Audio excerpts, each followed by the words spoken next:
dalam bersikap. Hadirin ikhwatal iman rahimakumullah. Jadi hadirin ikhwatal iman, karakter yang ketiga adalah tidak ada yang mampu menandingi.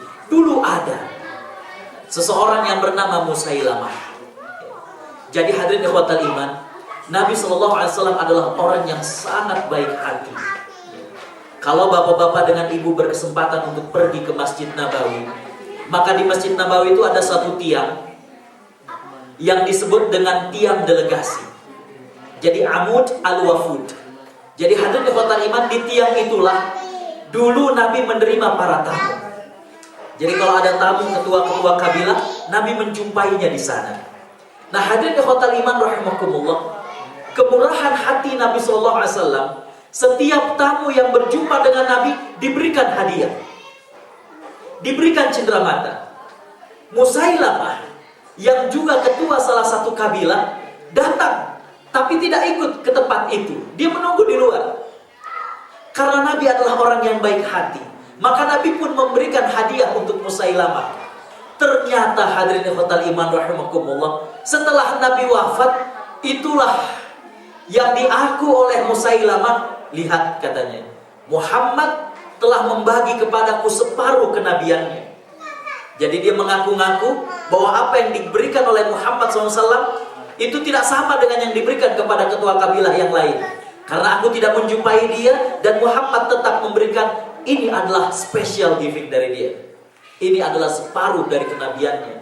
Hadirin ikhwatal iman rahimakumullah. Allah Subhanahu wa taala menyatakan berkaitan dengan hal ini dalam surat 2 ayat ke-23 bahwa Al-Qur'an tidak ada yang menandingi. Dalam surat Al-Baqarah, a'udzubillahi minasyaitonirrajim. Qul in kuntum fi raibin fa'tu bi suratin min mithlihi wad'u syuhada'akum in kuntum shadiqin. Hadirin ikhwatal iman rahimakumullah, Allah Subhanahu wa taala menantang, kalau kalian ragu, datangkan satu surat. Maka Musailamah, hadirin ikhwatal iman rahimakumullah, berusaha untuk membuat surat yang serupa.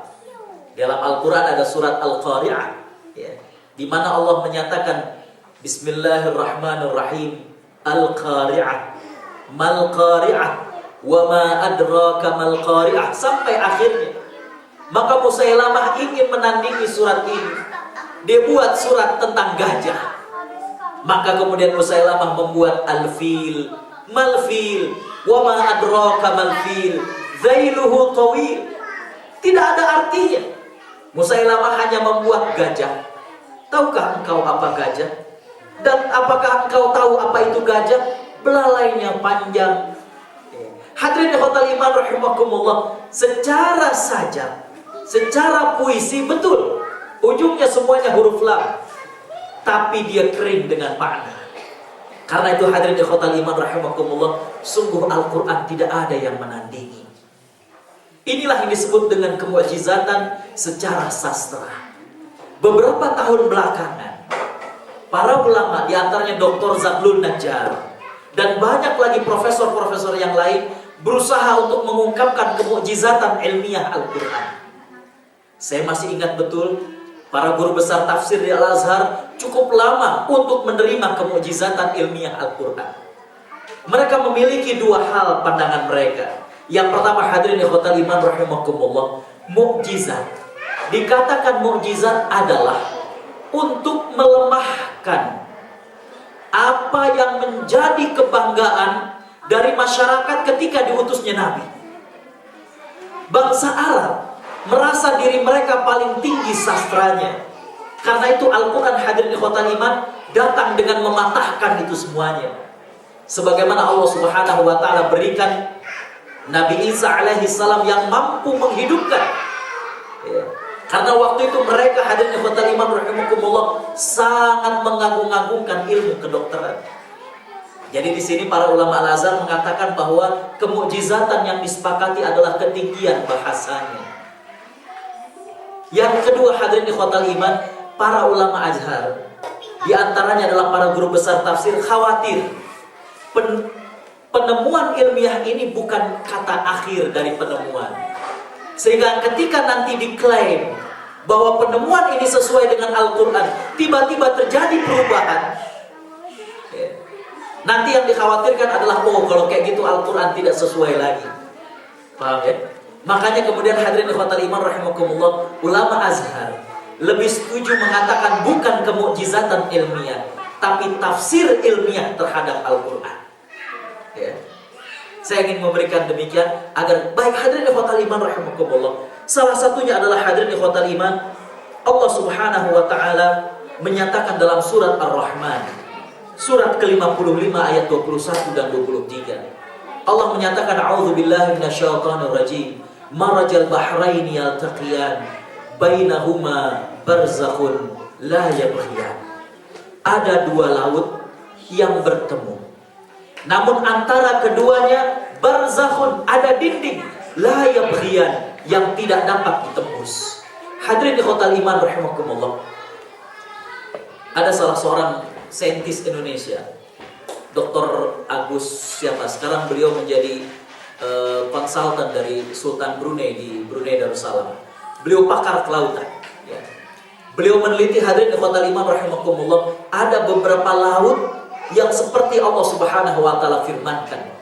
Berjumpa, bertemu dua laut, hadirin ikhwatal iman, tapi ternyata antara keduanya ada dinding. Ya. Yang tidak dapat dipisahkan.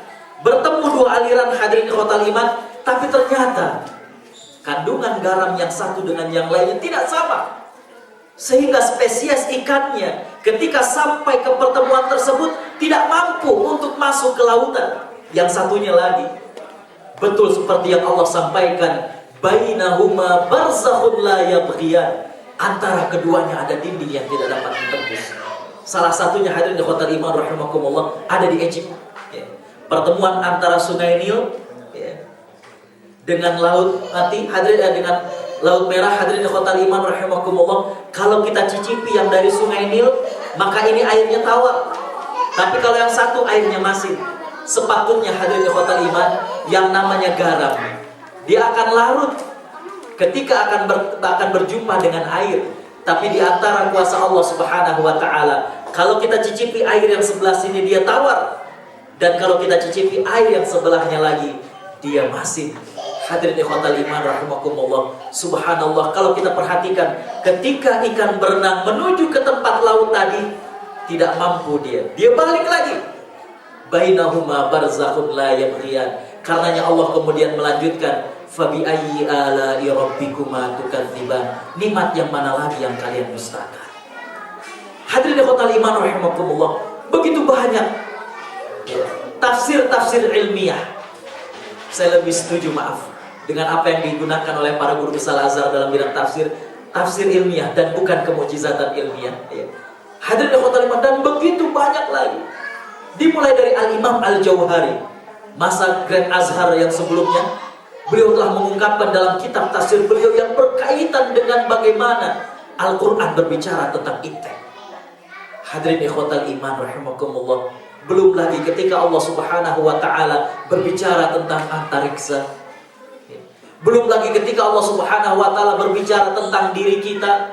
Hadirin ikhwatal iman rahimakumullah, sungguh Allah Subhanahu wa taala, hadirin ikhwatal iman, telah menurunkan Al-Qur'an yang memang tidak dapat ditandingi.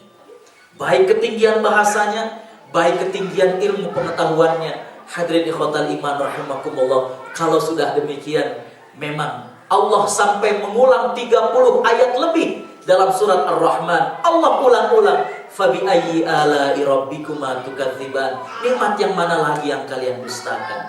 Hadirin ikhwatal iman rahimakumullah. Hal yang berikutnya, hadirin ikhwatal iman, Al-Qur'an memiliki karakter, dia tersusun dengan rapi. Subhanallah, hadirin ikhwatal iman, saya baru dapat ilmu dari seorang pakar Al-Qur'an yang beliau menjelaskan tentang rahasia penulisan Al-Quran. Dari penulisannya, Al-Quran yang ada di kita ini sekarang sudah banyak mengikuti cetakan dari Arab Saudi Arabia ya. Tapi kalau Al-Quran yang cetakan yang dulu ya. Jadi kalau yang cetakan Arab Saudi, hadirin ikhwatal iman rahimakumullah, itu satu halaman 15 baris ya. Tapi hadirin ikhwatal iman rahimakumullah, Al-Quran yang dulu di Malaysia saya juga banyak dapati ya. Di Indonesia kalau dulu cetakan CV di Ponorogo, itu hadirin ikhwatal iman hanya 15 baris ya. Dan surat Al-Fatihah tidak pernah dijadikan halaman yang pertama. Pasti nomor halamannya nomor 2.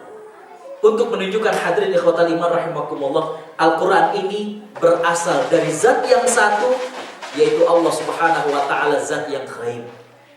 Subhanallah, sampai penulisannya para ulama dulu, hadirin ikhwatal iman rahimakumullah, sudah mengingat dengan baik sekali.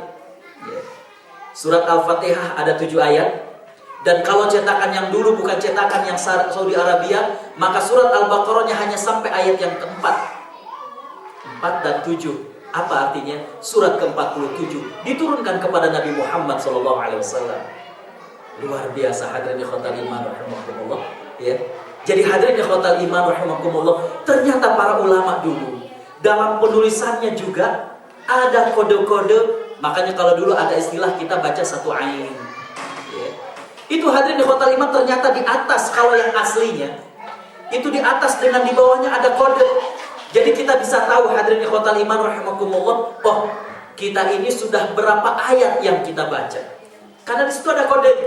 Makanya kalau orang dulu berhenti setiap satu ain.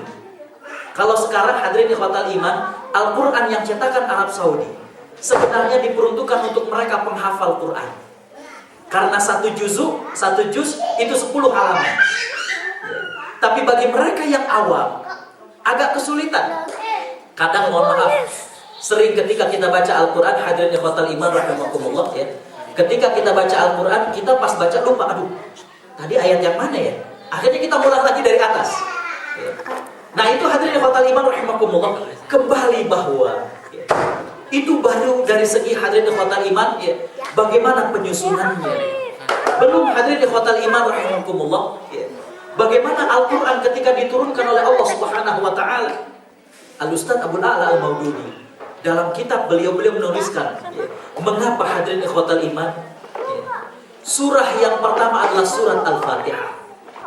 Padahal surat yang pertama turun adalah surat Al-Alaq, ayat yang pertama sampai ayat yang kelima. Beliau menjelaskan dengan gamblang hadirin ikhwatal iman rahimakumullah, karena Al-Quran bukan kitab sejarah. Al-Quran bukan buku sejarah, tapi Al-Quran adalah buku dan pedoman kehidupan.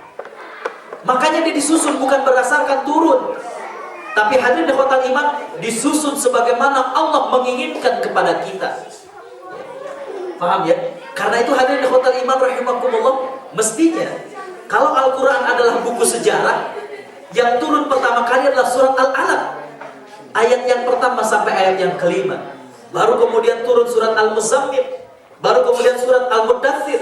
Tapi hadirin ikhwatal iman rahimakumullah, karena Al-Quran adalah buku pedoman hidup, kitab pedoman hidup, maka dia tidak disusun berdasarkan hal itu. Hadirin ikhwatal iman rahimakumullah, karakter yang terakhir dari Al-Quran adalah Al-Quran, hadirin ikhwatal iman, mudah difahami. Allah Subhanahu wa ta'ala menyatakan dalam surat 54 ayat yang ke-17. Surat ke-54 ayat 17 Allah menyatakan, a'udzubillahi minasyaitonir rajim. Wa laqad yassarnal Qur'ana lidzikri fahal mim muddakir. Dan sungguh kata Allah, kami telah mudahkan Al-Quran untuk difahami. Apakah kalian termasuk orang yang memahaminya? Apakah kalian termasuk orang yang mentadabburinya? Hadirin ikhwatal iman rahimakumullah, ya. Sekali lagi Allah telah memudahkan pemahamannya. Sebagaimana yang kita fahami, maka hadirin ikhwatal iman, itulah yang kita bisa fahami dari Al-Quran. Baik hadirin ikhwatal iman rahimakumullah, saya tidak ingin memperpanjang. Lalu ada sebuah buku yang menarik, di mana penulisnya menyatakan mengapa Al-Quran yang ada di kita, padahal dia juga Al-Quran yang ada di tangan para sahabat, tapi mengapa ketika turun di tangan sahabat terjadi perubahan sikap, terjadi perubahan diri, terjadi perubahan masyarakat yang begitu signifikan. Hadirin ikhwatal iman rahimakumullah, ketika turun firman Allah tentang ayat khamr, langsung dihancurkan peti-peti itu, ya. Hadirin ikhwatal iman rahimakumullah, beliau mengatakan jawabannya adalah satu. Beliau mengatakan karena cara berinteraksi antara kita dengan Al-Quran berbeda dengan cara sahabat berinteraksi